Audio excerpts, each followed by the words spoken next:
Hey everyone, welcome back to the channel. In this part, I'll show you how to deposit money into a Kraken account step by step in a clear and natural way. If you're funding your account for the first time, don't worry, Kraken gives you a few different options and I'll help you understand where everything is. Let's get started. First, log into your Kraken account. Once you're signed in, click the deposit button. You can also get to the deposit page through the transfer, asset, or portfolio tabs on the left-hand side. All of them lead you to the same place. Next, you'll see a list of currencies. Search or scroll until you find the currency you want to deposit, like USD or EUR. Click on it to continue. After selecting your currency, you'll move to the Deposit Methods section. This is where you choose how you want to add money to your account. If you're using a manual bank transfer, select that option. Then, under the Account section, choose your funding provider.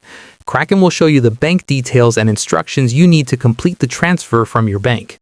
If you prefer an easy bank transfer like Plaid ACH, select that option instead. This lets you connect your bank directly and deposit funds more quickly. Just follow the on-screen instructions to link your bank account. Once you've chosen your deposit method, scroll down.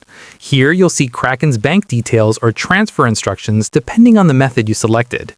Make sure you copy everything exactly as shown, especially reference codes if they're provided. These are important so Kraken knows the money belongs to you. After that, head over to your banking app or bank website. Complete the transfer using the details Kraken gave you. And that's it. Once the transfer is sent, all you need to do is wait. Deposit times depend on the method and your bank, but your funds will appear in your Kraken account as soon as they're processed. If this guide helped you, hit the like button, subscribe for more simple Kraken and crypto tutorials, and let me know in the comments what you want to learn next.